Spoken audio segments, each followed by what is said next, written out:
عالمی منظرنامے سے آپ کو بتائیں، عرب لیگ کے اسسٹنٹ سیکرٹری جنرل حسام ذکی نے اس بات پر زور دیا ہے کہ لبنان میں جنگ غزہ کی جنگ ختم ہونے پر رک جائے گی۔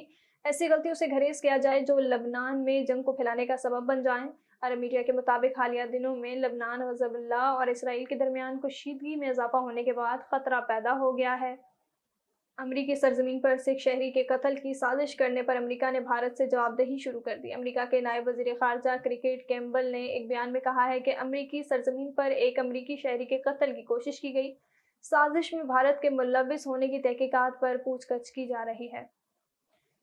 چین میں دنیا کا سب سے بڑا شجرکاری پروگرام جاری ہے۔ 1978 میں شروع کیا گیا یہ پروگرام 2050 تک مکمل کیا جائے گا۔ اس پروگرام کے تحت ملک کے صحرائی علاقوں اور ویران علاقوں کی بحالی اور انہیں سرسبز و شاداب بنانے میں مدد ملی ہے۔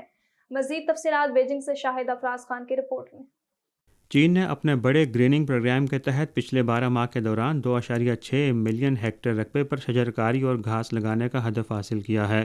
National forestry and grassland انتظامیہ کے مطابق 3 north shelter belt forest program نے جون 2023 سے اب تک مجموعی طور پر 56 منصوبوں کی تعمیر کا آغاز کیا ہے۔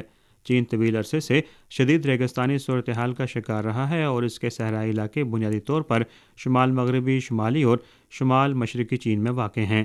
3 north shelter belt forest program دنیا کا سب سے بڑا شجرکاری پروگرام ہے جو 1978 میں شروع کیا گیا تھا اور 2050 تک مکمل کیا جائے گا۔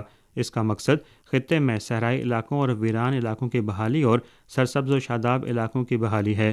جون 2023 میں چین نے اس پروگرام کو شمالی چین میں ایک جامع فعال اور اٹوٹ سبز عظیم دیوار اور ماحولیاتی سلامتی کی باڑ میں تبدیل کرنے کی تجویز پیش کی تھی۔ پچھلے 12 ماہ میں اس پروگرام کے لیے پالیسی سپورٹ میں اضافہ کیا گیا ہے، جس میں خصوصی ٹریجری بانڈز کے اجرا کا انتظام، خصوصی سبسڈیز کی فراہمی، پانی کے استعمال کی ضمانت اور مالی خدمات کو بہتر بنانے کے اقدامات شامل ہیں۔